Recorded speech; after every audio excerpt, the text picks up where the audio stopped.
All right, what is going on, everyone? DSP here, and welcome to the most disappointing games of 2021 countdown here live on DSP Gaming. So, 2021 was an interesting year for sure for games. The year started off incredibly slowly. If you actually look historically at the amount of games released in the early first half of 2021, it ended up being actually, in my opinion, one of the most underwhelming gaming years of all time. A lot of people had asked me by like June, gee, Phil, what do you think is the game of the year contender? And I was like, dude, I think I have one. Like, seriously, I think I have one. There's just not that much great stuff going on in gaming right now. And it was a tough year, really. I think COVID affected things in a really negative way for game developers. A lot of games that were originally scheduled to be out in 2021 got bumped or delayed till 2022 or beyond. And so the gaming landscape changed in a big way. And that is disappointing because normally you get a good mishmash of games here or there. You get the good mixed with the bad. And when you just get like a big deflating series of months with nothing going on, it could be pretty bad. At the same time, the second half of 2021 was actually one of the most jam-packed times for gaming I've ever seen in my life. Release after release after release after release. What we're about to do is go through a brief countdown of the games that I feel personally for me were the most disappointing games of the year. All right? That does not mean they were bad or terrible games. All right, some of these are bad and terrible games, and I'll tell you which ones I actually feel are. But what you're going to see in general is the games that I'm going to go through here usually have some strong points, usually have some good things about them, or a lot of good things about them. But maybe there's a few things about the game that I felt were shortcomings, or that the games could have been dramatically better if they had gone a different route. And that's what I want to emphasize about my most disappointing games countdown. It's not the worst games of the year. A lot of people do the worst games of the year. Why don't I do that? I'll tell you why. Because as a content creator, I have limited time to play games. I'm a full-time streamer, and my time is very valuable, where I have to pick and choose what I feel are the best games for my audience. I don't have unlimited funds and unlimited time to just do whatever. Back in the day when I was a full-time YouTuber and I didn't stream, things were very different. I would literally buy every new release in 1 week, rush through them all, even if they were bad. And then when I did my disappointing games countdown, it was a very different thing. In fact, I would argue that in the past, my disappointing games countdown usually had more disappointing games than actually good games in the Game of the Year awards. But now things are actually changing to be more of the positive. That being said, there's a lot of games that likely if I had played in 2021, I would have said were disappointing. Case in point, Call of Duty Vanguard, Battlefield 2042, Biomutant, just to name a few that were games that were hyped and everyone thought were going to be good, and ultimately the critical consensus is, nah, they're not that good or they just suck. But I didn't play them, so you're not going to see those games in my disappointing games countdown because I don't have any experience with them, and I'm not going to crap on a game just for the sake of piling on it. I want to actually have played it in order to give an opinion, all right? So, the games that I'm about to go through, all right, are games that I played, games that for one reason or another, I felt did not live up to my personal expectation for how good they should have been. So let's get started. Ladies and gentlemen, in my opinion, the least most disappointing game that I played in 2021. Yes, I know you're going to be shocked by this one. Forza Horizon 5. Now, why Forza Horizon 5? What was bad about the game? What was disappointing about the game? Well, here's the thing. Many years ago, I played Forza Horizon 3 on a whim. Originally, I hadn't had any plans to play the game at all, and it was recommended to me. I ended up actually getting a free copy and played it, and I very much enjoyed it. I was like, wow, it's open world. You roam through this big, beautiful, gorgeous environment. There's challenges to do all over the map. Okay? And there's just such a variety of content in this game. You could try to do drifting. You could do jumps. You could do races. You could build up and tune your cars. You could try to find hidden cars, a wide variety of cars, right? There's crazy, ginormous stunts that you can do that are just over the top ridiculous. And one of the things that I absolutely like about the Forza Horizon series is that it's not meant to be serious, unlike Gran Turismo or other more simulation-style racing series. Forza Horizon is meant to be a more chill experience. Who cares if you're actually having any progress when you play it today? Just drive around and enjoy yourself. Enjoy the environments. Enjoy the variety of off-roading versus on-roading races. Try to unlock some new cars today. Maybe do a silly story-based mission where you're driving around looking for a hidden temple, or do this or do that. That's really what I like about Forza Horizon as a franchise, okay? Forza Horizon 3 took place in Australia. Forza Horizon 4 took place in the UK.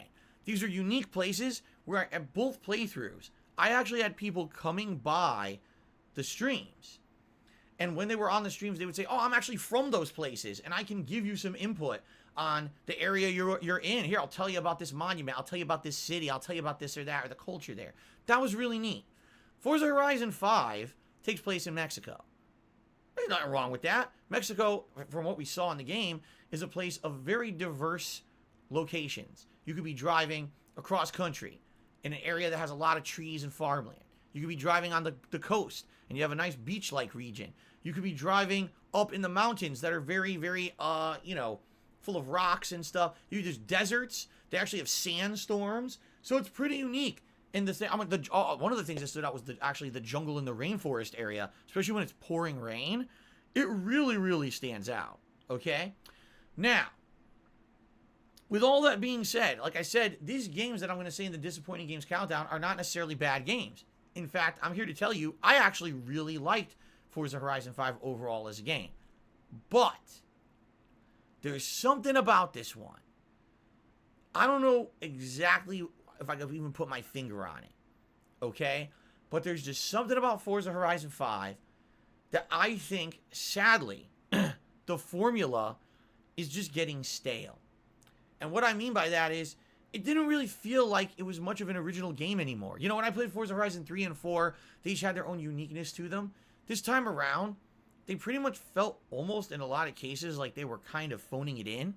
The stunts that were in the game weren't as exciting as the stunts that were previously in the Forza Horizon series. The story-based missions were kind of lame, to be quite honest with you. I definitely enjoyed unlocking cars, tuning them, and even the top contributor of each stream was picking the car that I would drive around the next week, which was a really fun, interactive way to do these streams. But man, it just didn't feel as fun as the last two games.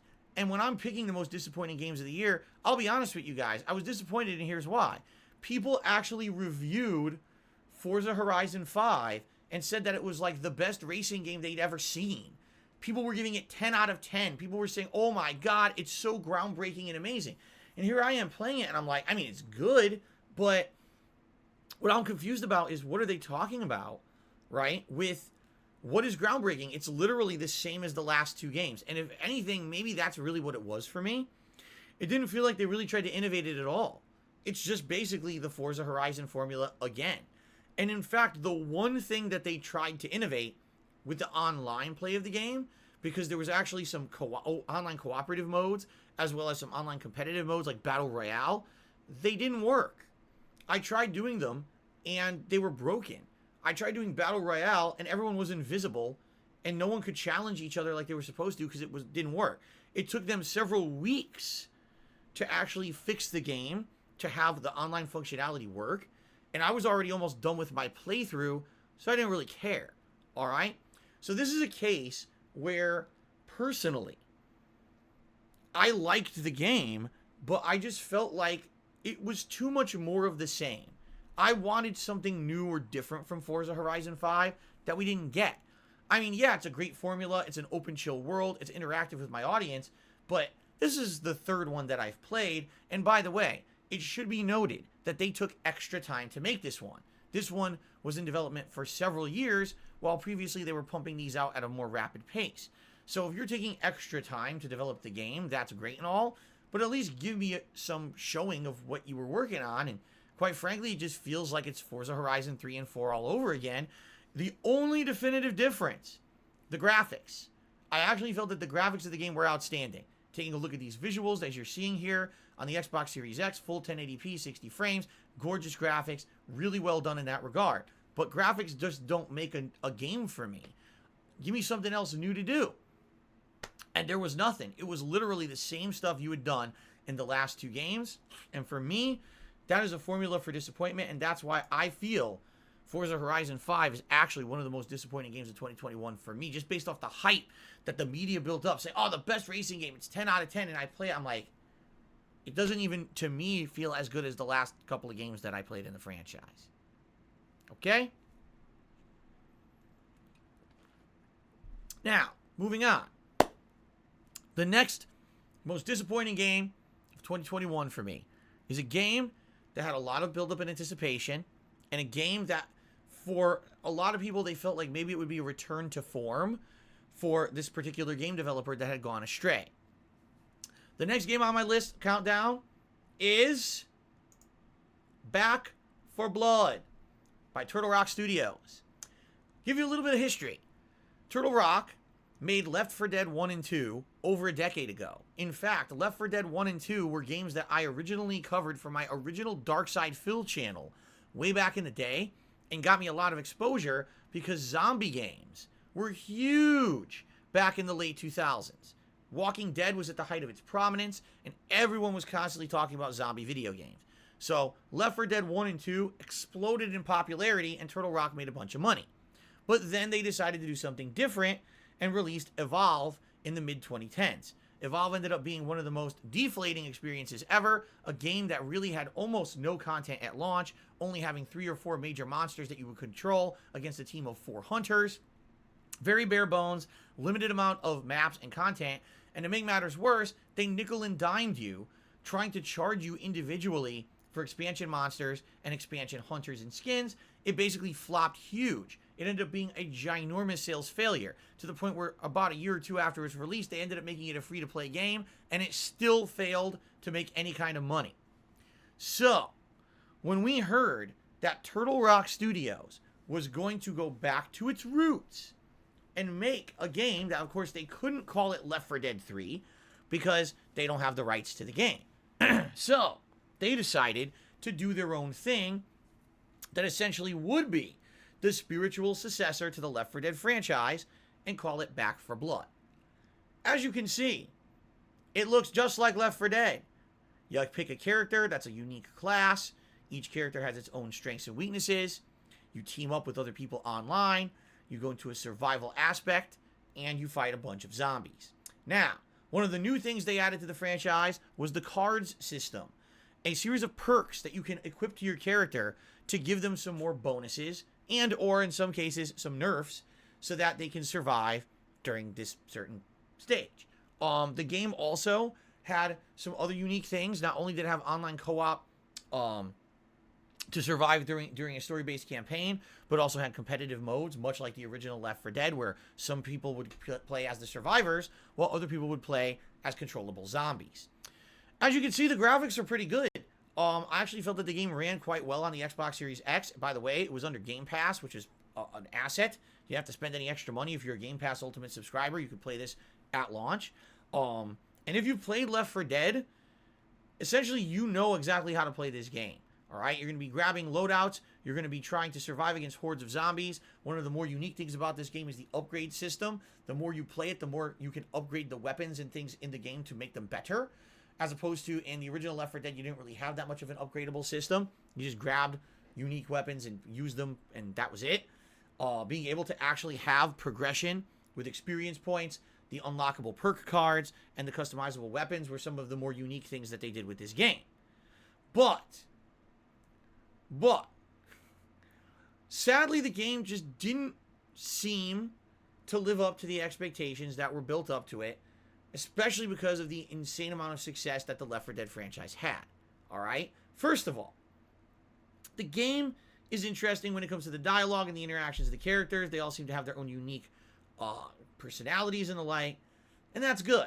I actually think that the human characters are done pretty well in this game. There's actually an ongoing plot during the course of the story-based campaign of the game where you're unfolding different things going on with the zombies and, you know, fighting different levels of zombies and infection that went across the planet. There's a plot line where you have to rescue a scientist who's trying to invent a bomb that'll kill the zombies and stuff like that. It's pretty interesting in that regard if you're actually paying attention to the plot.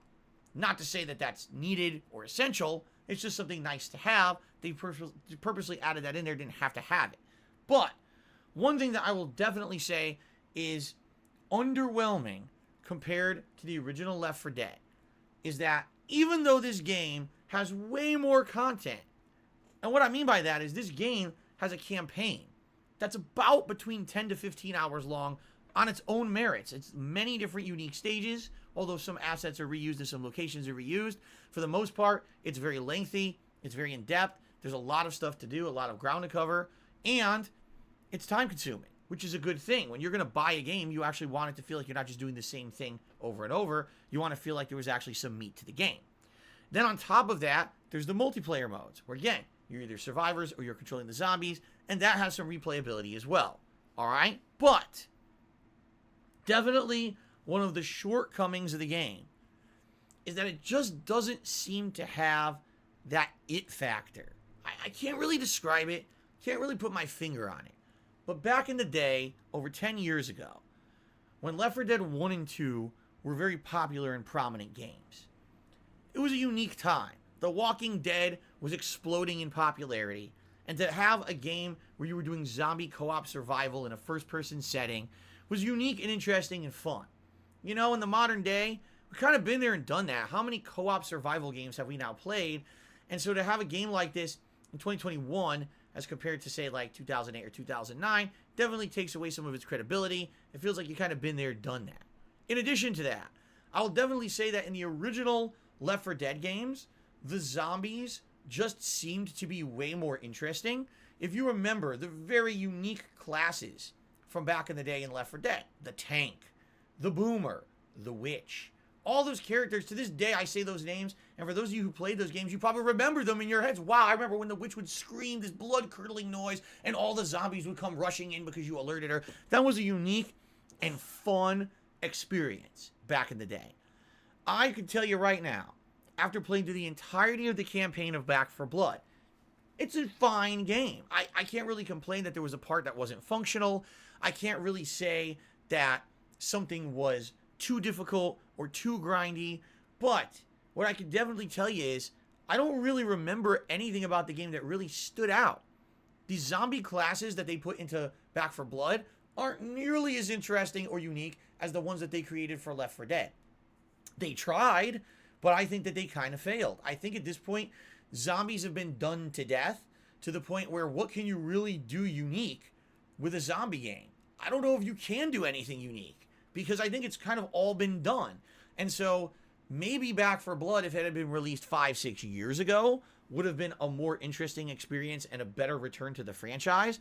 But when you play this game, you're like, I feel like I've already played zombie co-op or just co-op games in general that are kind of like this. Nothing about this game is feeling unique. I feel like I kind of played this game already, or I've played a better version in the original Left 4 Deads.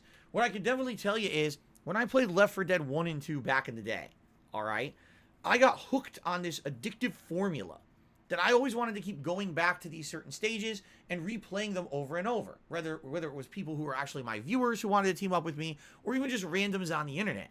It was very fun to go back to certain stages and replay them. And by the way, also, the online competitive multiplayer of the game was just super fun to jump in and out and play as those unique zombie classes and the like. Back 4 Blood just doesn't feel like it has the soul of those games. And that's a shame, because this is the same people who made them. 10 years later, trying to recreate that kind of feeling of magic, that uniqueness that they had captured at one time.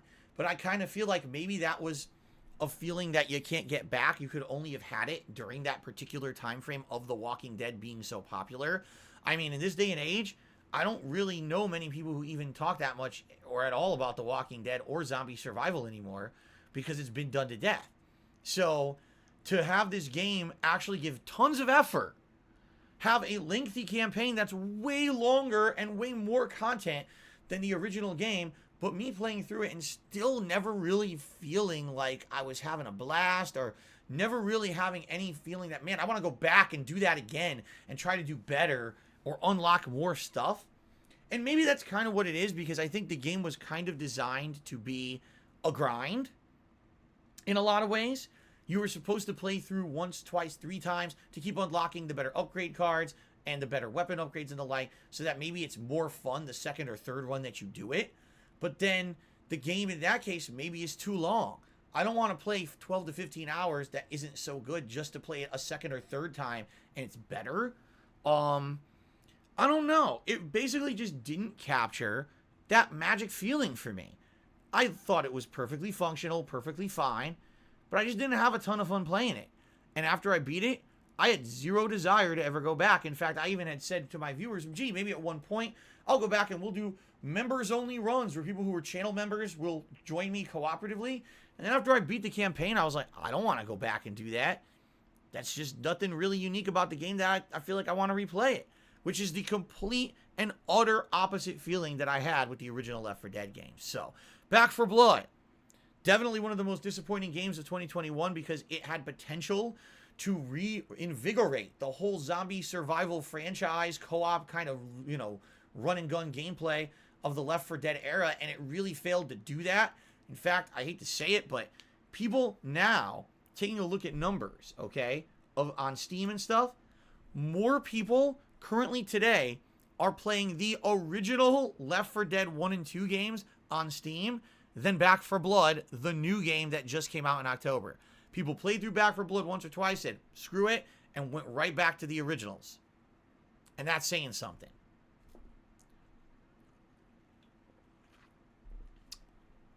Alrighty. Let's continue on. Ladies and gentlemen, the next disappointing game, 2021, that I would like to talk about is a game that I almost guarantee most of you don't even remember existed. Let's see, just by showing you the footage, if you can even name it. I'm curious if anyone in the stream chat can even tell me what this game is. I bet most of you can't. I bet most of you have no idea what this is. Ladies and gentlemen, this is a little game by the name of Destruction All-Stars. I know, so I knew it. People are like, what is this? What is this game? Does this even exist? All right. So, if you don't know what Destruction All-Stars is, I don't blame you, but you may not realize this. This was supposed to be a launch title for PlayStation 5 back in 2020, but it got delayed until early 2021, and then shortly it was announced it would actually be a game free for PS Plus subscribers, so you didn't have to buy it to play it. Now, originally, if this had actually been a launch title for PlayStation 5, it probably would have sold a lot of copies. Because when a new console comes out, everyone's trying to buy every new game that's exclusive to that console to build up a library of games. Phew, man, am I glad that didn't happen. So, Destruction All-Stars. Let's talk a little bit about it, as you can see here. Destruction All-Stars is a game where you control a driver. That driver has a unique design or personality to them. Each driver actually has some unique mechanics to the way that they move and or their abilities. That driver can either run on foot and do some platforming around an open arena, or they can jump inside of their vehicle and drive around. The goal of the game is to destroy the other characters on the map. Of course, there are also some objective-based modes in the game as well that add a little bit of a unique spin to it. You can be driving around collecting power-ups, collecting things that will make you have more ammo or more weapons or be more powerful, yada, yada, yada. But here's the real thing about the game that I was so confused about, okay? When you're watching this game right now, what's the first thing you think? I think, oh, Rocket League, right? Or I think, oh, maybe Twisted Metal.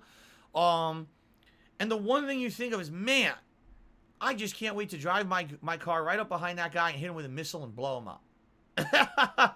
Except, guess what? Destruction All-Stars doesn't actually have any projectile-style gameplay at all. What you're seeing right here in this gameplay footage is representative of 100% of the gameplay of the game. You run around grabbing shards, you jump in a car, you eventually get some kind of a superpower for that car, and the only real way that you can damage people is by trying to drive into them. That's it. That's the entirety of the gameplay of the game. You have now watched about 2 minutes of the gameplay of this game. You've actually seen everything in it. There's nothing else to it. It's one of the most simplistic games I've ever seen in my life. And this game was designed to be a launch title for a new console where you're thinking, oh, it'll show off graphical capabilities. It'll show off gameplay mechanics that are new and unique. No, the game literally didn't try to do anything interesting or different. Once you play the game for about 5 to 10 minutes, you actually realize how freaking boring it is. And I thought when I played this game, oh, it'll be addictive. It'll end up being like Rocket League, where you're pushing, a soccer ball into a goal. You're trying to do these cool tricks and everything. There's nothing like that in this game at all. The game is so basic. I don't even know how someone could have designed this game, played it for more than a few minutes, and thought that it was fun. Like, I couldn't even tell you anything fun in the game, because there's nothing fun in it. It's so boring. And by the way, I tried, man. I played this, at least a couple times. I tried to get some kind of fun out of it. There is just nothing interesting about this game. It's boring as dirt. You might as well watch grass grow. You might as well count the amount of specks of sand on the fucking beach. I'd have more fun buttering a piece of toast than playing Destruction All-Stars. It's that uninspired of a game. The only thing he's got going for it is that it's a little colorful, and it has some of the uniqueness of the characters that say Fortnite. Oh, a cartoony guy with a bag on his head driving a car around and being silly. But it is so effing boring.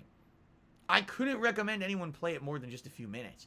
And the thing is, can you imagine if you didn't have PlayStation Plus? Or can you imagine if this game had actually been sold as a launch title for PlayStation 5 and people paid like 40, 50 bucks for it? For this? It would have been one of the biggest ripoffs I've ever seen in my life. I can't believe the game exists like this. Like, why did they even think to make the game like this? Just look at this guy. Give him a fucking gun. Let him shoot the other people. It would infinitely be more fun the moment you give him a projectile weapon and there's none in the game. I mean, oh my god. I'm not a game developer. I'm just a gamer, man. But I can tell you what's fun in a game. Running around like an asshole, picking up shards in a game where you're trying to defeat enemies. Like, oh my god. It sucks. It's just that, out of all the disappointing games, Countdown games, that game legitimately sucks. It's bad. I can't recommend that you even waste time on it. It's terrible. Yikes. Okay. Up next, our most disappointing games countdown of the year. This is one that I don't think anyone will be shocked to see, but at the same time, you may be shocked to see it on my personal countdown. Ladies and gentlemen, the next game is the Grand Theft Auto Definitive Edition Trilogy. That's right. Yes. Now, when this trilogy came out, it was a shocking surprise to most people. All right? Most people didn't know it was coming out. There was only rumors about it. No one had actually expected that this game would be out this year. And then all of a sudden it leaked. Oh, there's going to be a trilogy of GTA classics coming out. What? There is? Really? Why? Okay. And then on top of that, all of a sudden there was no gameplay footage released for the game at all, outside of very curated trailers that were put all over the internet. And a lot of people were wondering, gee, I wonder why that's the case. Okay. Now, admittedly, I've been playing through all three games. I started with San Andreas, which was free on Game Pass. I then thought it was a good enough game that I ended up buying the entire trilogy to play through Vice City, and I'm currently in the middle of my GTA 3 Definitive Edition playthrough. All right? I am not saying these are bad games by any means. I am not saying that the trilogy is bad by any means. What I'm saying is that the trilogy is disappointing. Even enjoying it as much as I have and putting out the playthroughs that I have and the amount of attention and the amount of enjoyment that we've all gotten out of these games since early November when they came out, I mean, you gotta call a spade sometimes, man. First of all, the frame rate is not consistent in these games. For something that's supposed to be the Definitive Edition trilogy, you would think they would have really taken their time to polish the graphics and the frame rate dips a lot playing these games. In particular, I noticed the further back of a game that I played, the worse it got. San Andreas was smooth about 80% of the time. Vice City was smooth about 50% of the time. And GTA 3 Definitive Edition is smooth about 25% of the time. A lot of the times when you're just driving around, the frame rate tends to dip pretty badly, which is annoying because you want the smoothest frame rate when you're trying to drive a vehicle. I mean, duh.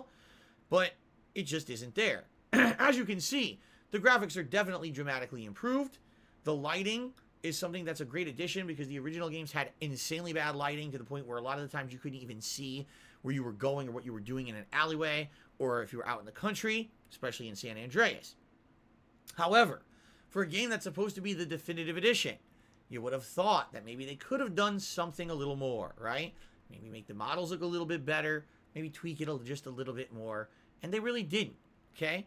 Now, the game also had some glaring shortcomings at launch. The rain was terrible.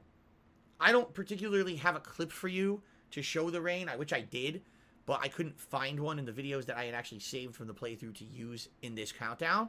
But the rain originally in this trilogy was terrible. It looked like it looked like white bars were shooting down out of the sky, and it was confusing as hell. It looked terrible. You couldn't even see what was going on in the game whenever it rained. It was exactly like milky rain, like someone had gallons of milk and were pouring it out of a plane, and it completely blocked your vision. It was really annoying. They eventually patched that out and fixed it, thank God. And I should be fair here. Over time, Rockstar took a lot of flack and criticism for how the game looked and performed, and basically fixed a lot of the issues. They patched it more than a few times to try to repair the issues that were going on. I mean, there was a bridge out here in the country that's completely invisible, and you would think you're going to die driving over this area of the GPS, and then all of a sudden you'd be fine because the bridge actually was there. It was just invisible and didn't render. And there was a lot of issues in that regard that kind of were buggy or glitchy or wonky that definitely should have been fixed that weren't, especially because this is supposed to be the definitive edition. I mean, Rockstar removed... Oh, here it is! This is the invisible bridge! Wait a minute! I have a clip of it! This is the invisible bridge moment. There it is! Look, it just appeared out of thin air. I didn't even realize I had this clip. Wow. Well, there's a perfect example. The bridge that's not there and then is there but isn't there. That is just one of the many examples of things that were completely unpolished in this definitive edition trilogy. How can you call it definitive when it has these glaring graphical issues? The one thing that really annoyed people more than anything is that Rockstar removed the original versions of the Grand Theft Auto trilogy from all digital storefronts. Okay? You could not buy the original digital versions of these games on PlayStation Network. You could not buy the Xbox 360 or PlayStation 3 versions of these games off of their respective digital networks. You could only buy the Definitive Edition trilogy. But what if you like the originals? What if you like the quirkiness of the graphics and the shortcomings of those games, and you didn't want to play a new version? Too bad, because this is the only one that you can buy now. That is a terrible decision by Rockstar, because essentially what they're saying is, buy the new one or don't play it at all. Which is bullshit, because it wasn't polished. It's obvious they rushed these games. I think my hypothesis is thus. Rockstar needed a big money-making venture for the end of their fiscal year. They originally were hoping that GTA 5 would have its ports for the PlayStation 5 and Xbox Series S and X ready for the end of 2021, and that would be their big cash cow. However, what happened? Well, guess what? It wasn't ready. So they needed to rush out something. Well, they did have their dev team working on a redo of the original Grand Theft Auto trilogy. It just wasn't done yet. Oh, by the way, here's the rain. So I do have examples of both the invisible bridge and the rain in the unpatched version of the game. So, they need something to make money. What do? Rush out the unfinished versions of the game. I mean, are they playable? Yes. Do they have any game-breaking bugs where you can't make any progress? No. But man, this looks like shit. So why force this down your customers' throats, right? It was very, very badly done. The thing is, personally, I still enjoyed it. I had fun with it.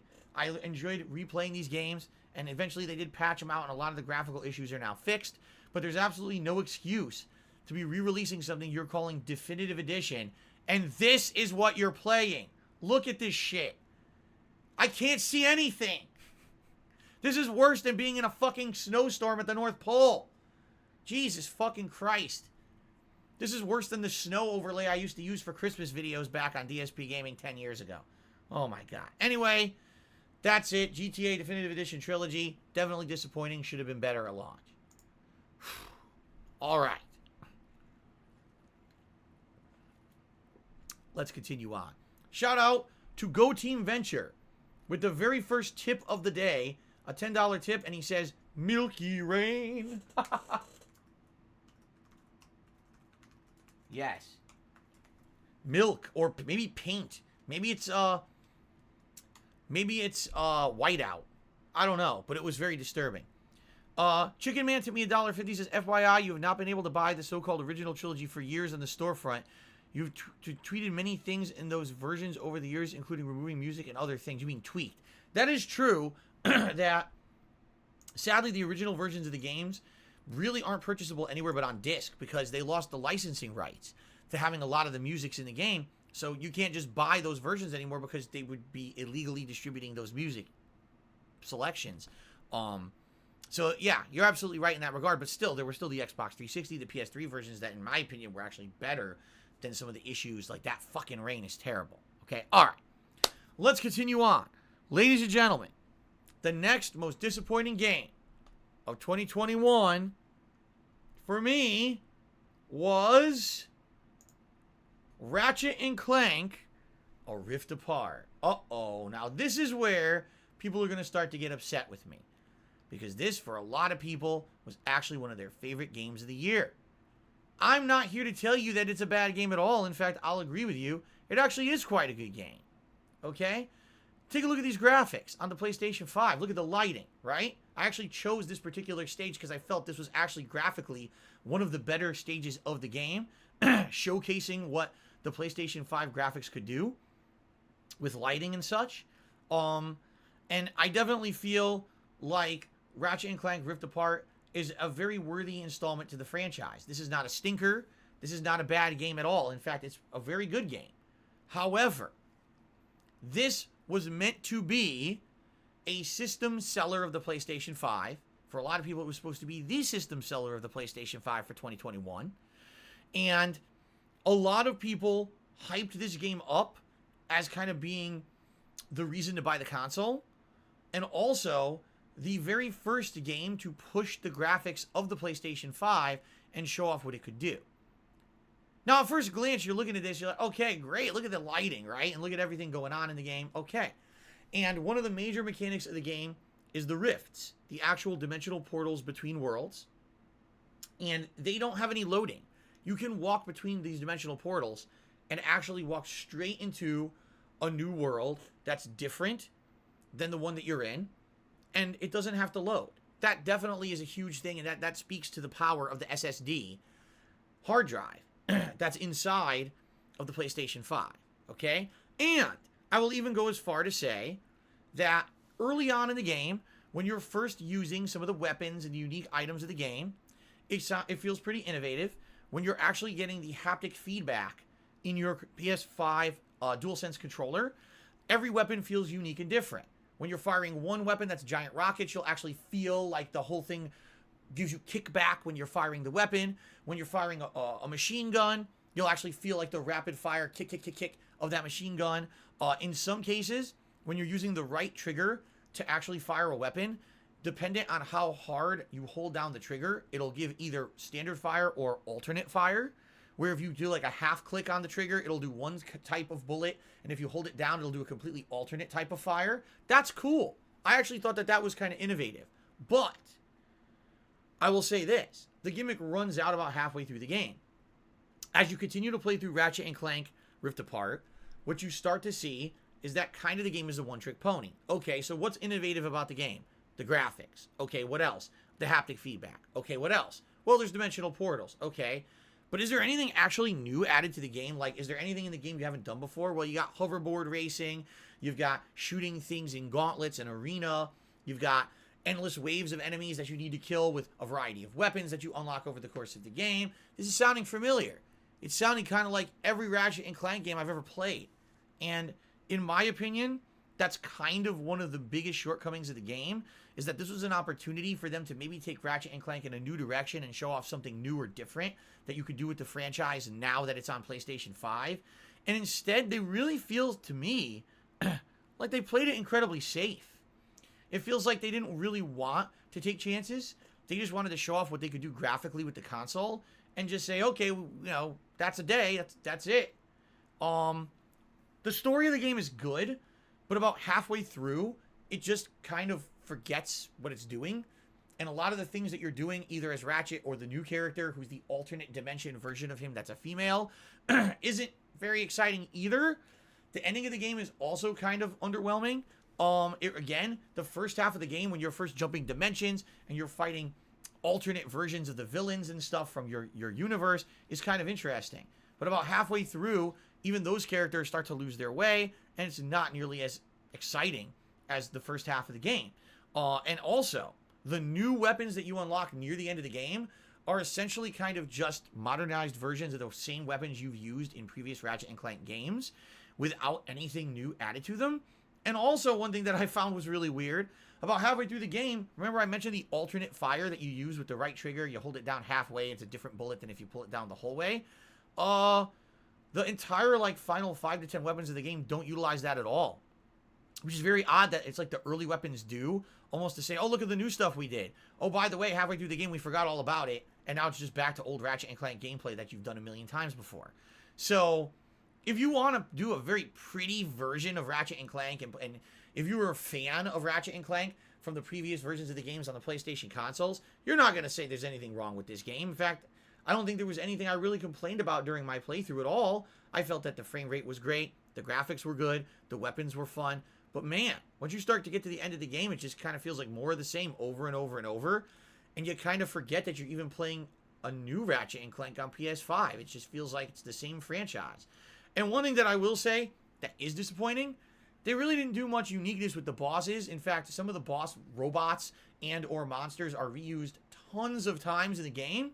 Again, if this is your first outing on PS5, maybe show off the fact that you've got a fast-loading hard drive and higher storage capabilities. Maybe do some more unique stuff. Why reuse the same enemies so many times during the course of the playthrough? It's just kind of baffling that they had the opportunity to do something great, and instead they just decided to play it so damn safe. So for me, I like Ratchet and Clank Rift Apart. Personally, I actually think it's a great game.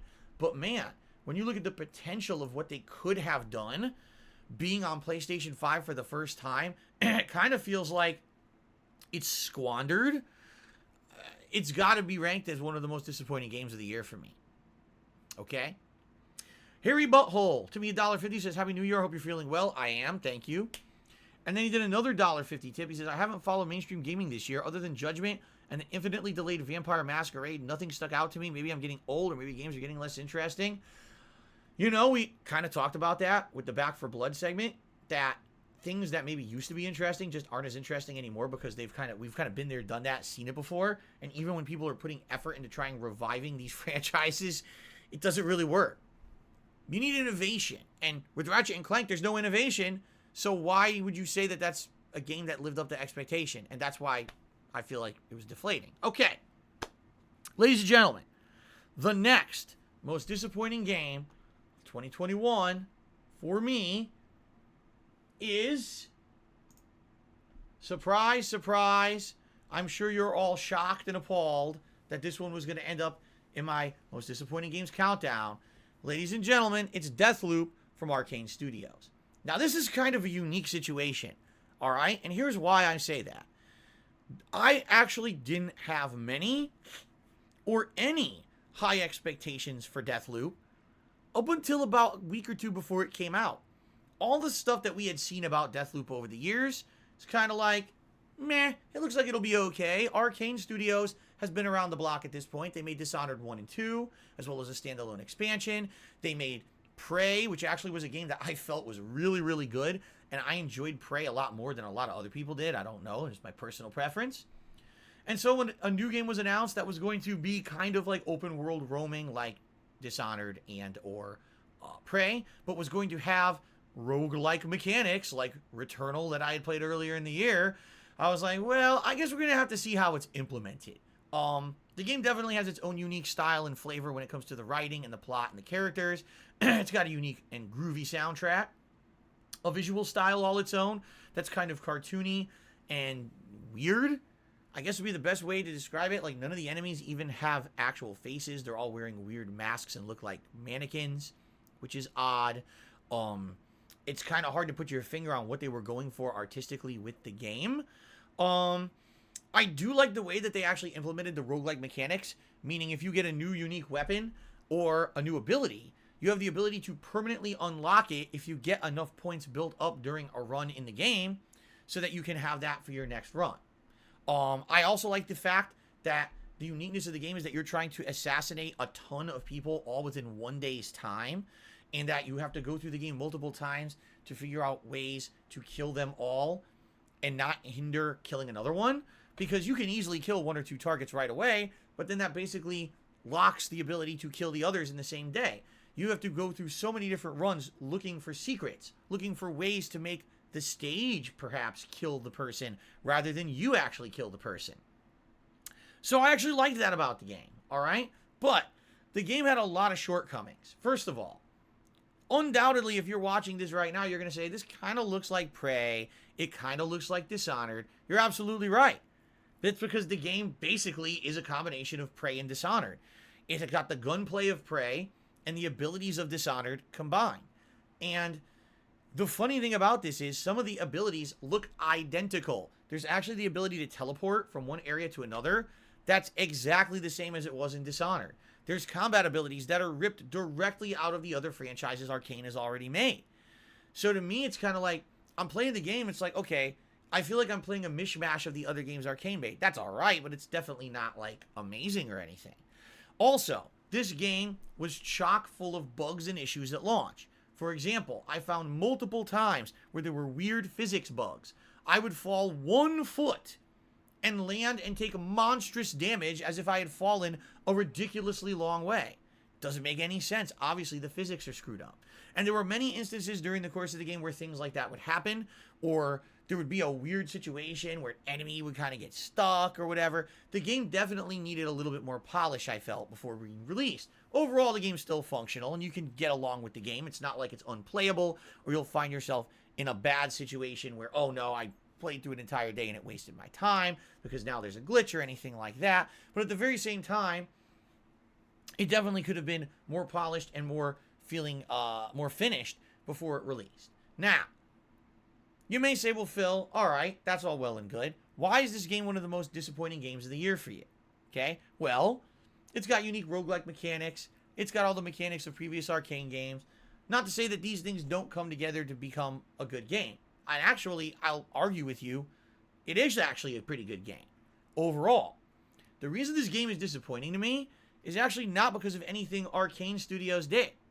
The reason that this Deathloop is a big disappointment is because the gaming media, for some ridiculous reason that I don't understand, kissed this game's ass. And when they got their advanced copies of it, were saying things such as 10 out of 10 game of the year. Okay?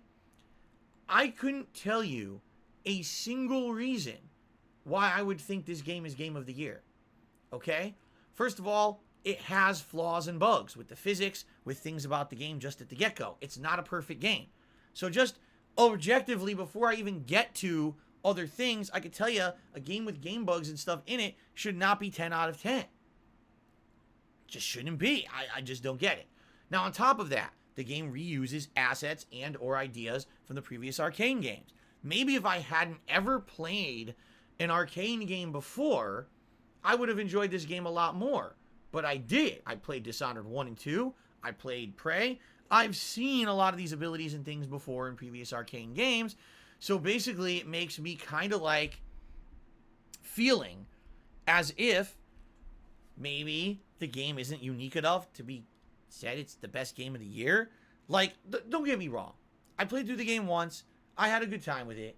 The plot is interesting, although admittedly a little fucking weird. There's some plot points that I'm still scratching my head about.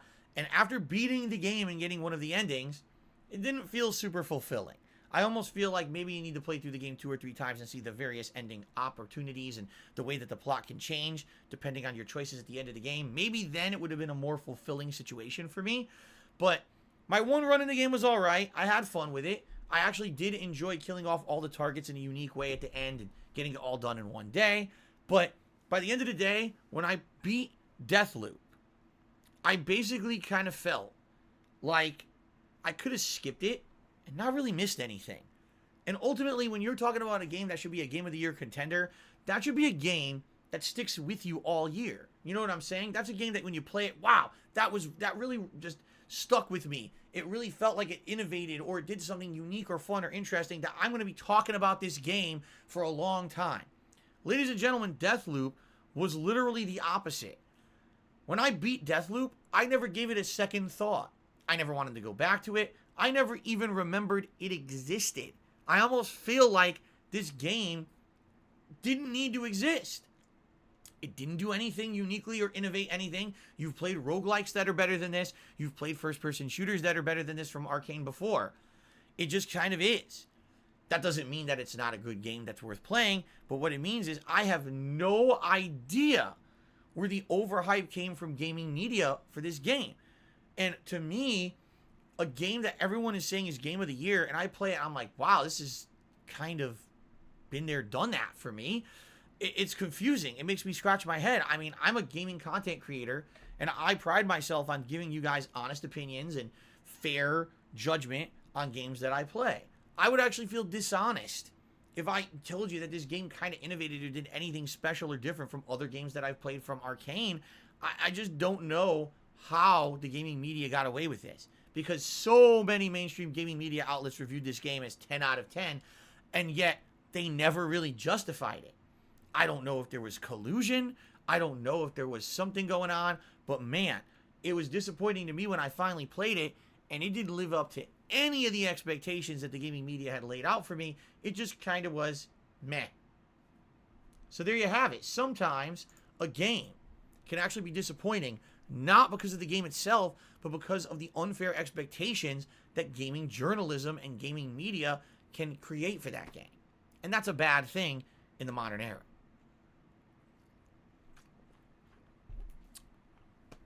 And now, ladies and gentlemen, it is time. For those of you who watch my content regularly, you probably already knew what I was going to say. Was for me, the most disappointing game of 2021. Maybe some of you will be shocked. But ladies and gentlemen, allow me to present to you my pick for most disappointing game of 2021. Returnal on the PlayStation 5. Whew! You want to talk about a game that had potential?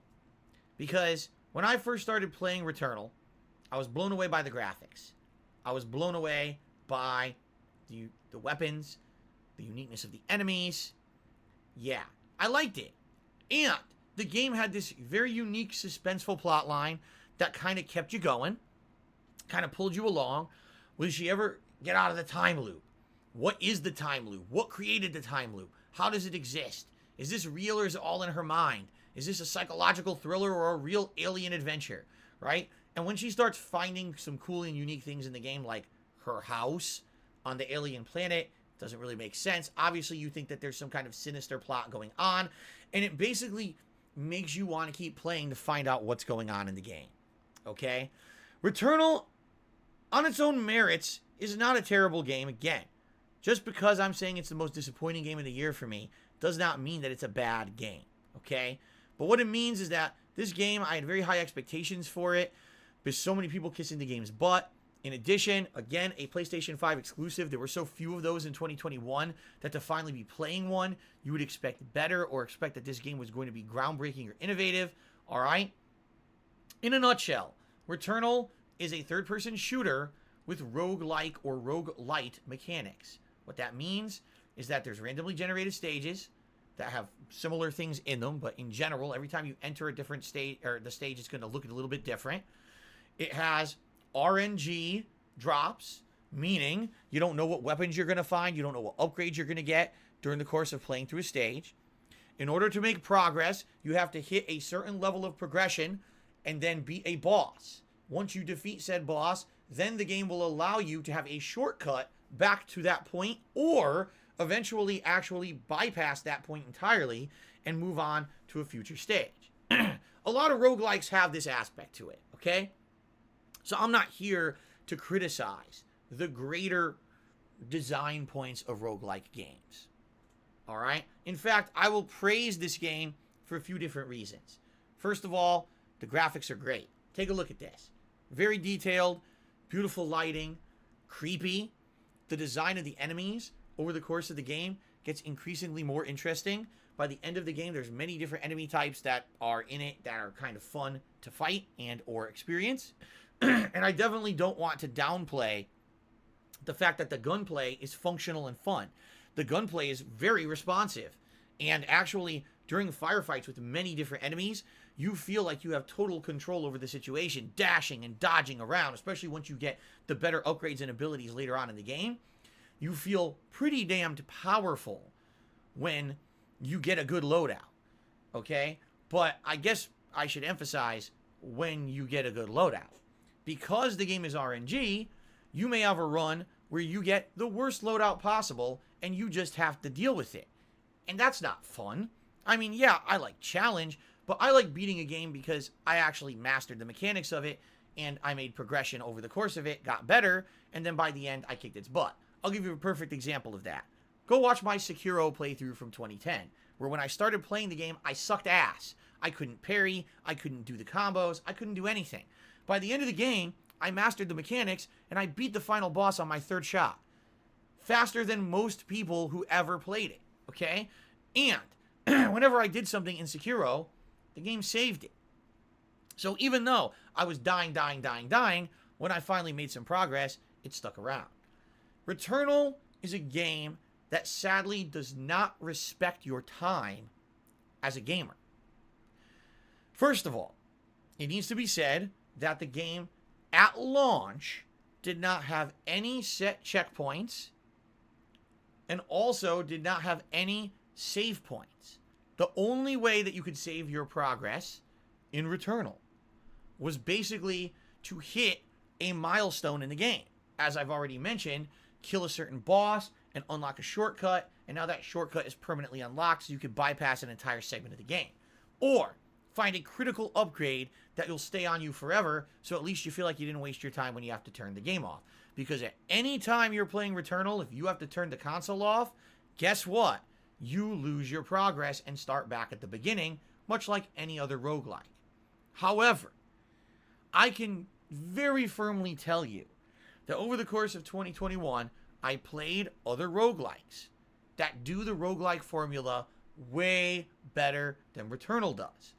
There were many times when I was playing Returnal, and I would play upwards of 1 to 2 hours, die, go back to the beginning, and feel like I wasted 2 hours of my time. I made no progress at all. I didn't really understand what they were going for. Yeah, I got to a boss, and the boss is tough, so I die. Okay, do it from the start. Play another hour and a half to get back to that boss. Now you got to phase 2 of the boss. Okay, die on the boss. Now go back to the start to go back all the way another hour and a half to fight phase 3 of the boss. Like, dude, I'm not going to beat the boss in one shot. So why aren't you respecting my time and giving me checkpoints, or at least allowing me to learn, rather than having to replay an hour and a half of boring, grindy gameplay to get back to that one point in the game that I can't beat? That's frustrating as hell. If the game had more shortcuts, or the game had an easier way to get back to that boss to make a second attempt, that'd be one thing. But man, the game doesn't really help you in that regard at all. Alright? Now, the other major problem is the length of time to get to said checkpoint and or a time when the game will save is too lengthy. I should not have to play the game for 2 to 3 hour chunks in order to even have a chance to defeat said boss and then unlock a next portion of the game that'll save. Not every person on Earth has 2 to 3 hour chunks to play a video game. We're busy. We have lives. Are you telling me that only people who have 3 or more hours of free time a day in one sitting are worthy of playing Returnal? That's ludicrous. At the very least, they should have at launch implemented a checkpoint system so that if you can't keep playing, you can at least create a quick save, much like you could do in many different open world games such as Skyrim, etc., where if at least when you pick up your console again the next day, you can resume from that point. But Returnal didn't care. Returnal did not respect the gamer, nor did it care at all about your time. It just said, oh, you don't have 3 hours to play? Well, screw you. You make no progress today. Now, in addition, sadly, in my experience, because the game was set up this way, most people who played it at launch ended up doing similar runs. And what I mean by that is, the internet talked to each other and said, geez, man, we want to make progress and not lose out on it. What do we do? And everyone kind of said, hey, you need to get this particular gun. You need to upgrade it a certain way. And once you do, the gun will become overpowered and basically melt everything in the game. And that's what you should do. And that's unfortunate because sadly, there were a lot more ways to play the game that if the game actually cared about your time, maybe you would have risked a little more. Maybe if you could save your loadout or you could save your game, you actually would have tried various different things. But 9 times out of 10, the people who played this game at launch did exactly the same thing to get through it because it seemed to be the only viable way to beat it on a first run attempt and not waste your effing time. So, a game like this that's unique, has a great visual style, has unique enemies, unique weapons, unique plot, and things to it. You want it to feel like a worthwhile experience. But this game makes you feel like you're not actually respected by the game developers. They don't care about your time constraints. They don't care about your level of skill. They say, tough shit. Get good and play for 3 hours or don't play Returnal at all. That is ridiculously bad game design.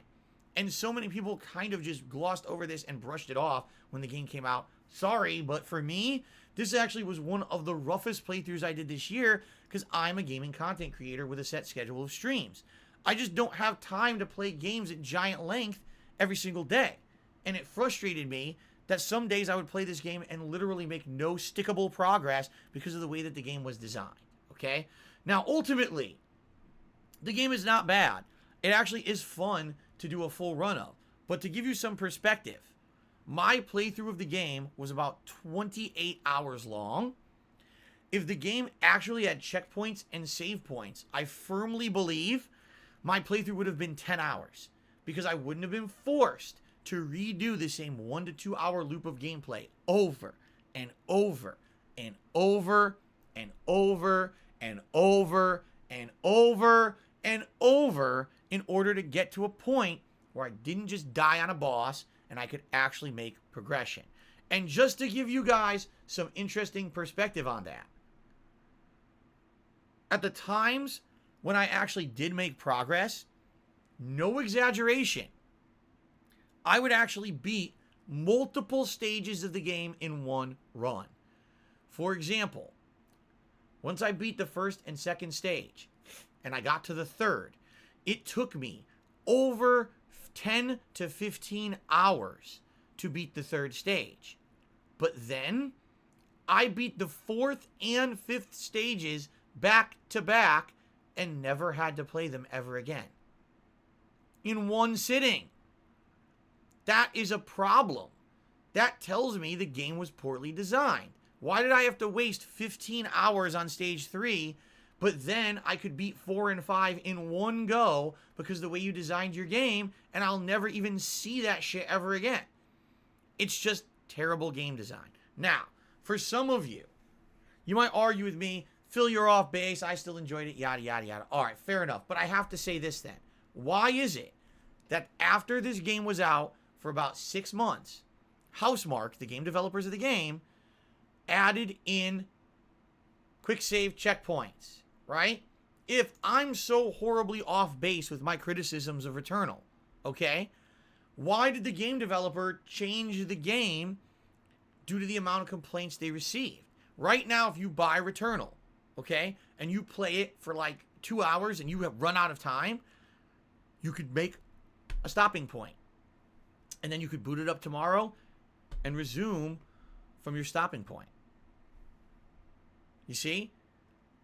obviously, there's some validity to my criticisms. And the truth of the matter is, if the game had either that from launch, or if the game was more similar to, say, Hades, where every time you play through it, you're keeping some progress, all right? Okay, I played 2 hours, but at least my gun now has an upgrade that I kept. At least I have a little bit more HP. At least I'm a little faster. Then at least it feels like you've made some progression and you didn't waste your time. The problem with Returnal is, it literally feels like 80% of the time you're playing it, you're wasting your time because nothing sticks. And there's no checkpoints, so if you die, you lose everything.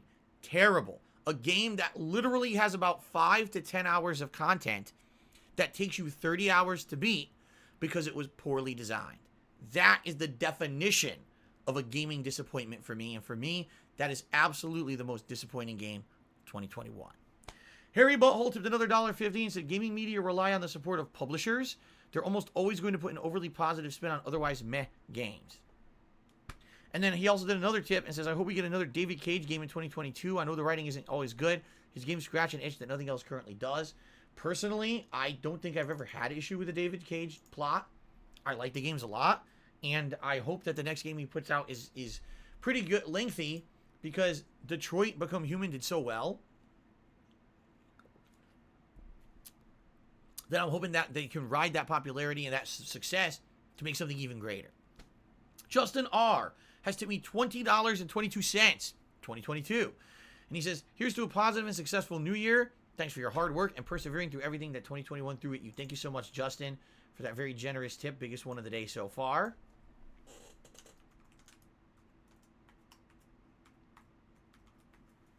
Very nice. For some reason, there's no J in your name. That's very disturbing.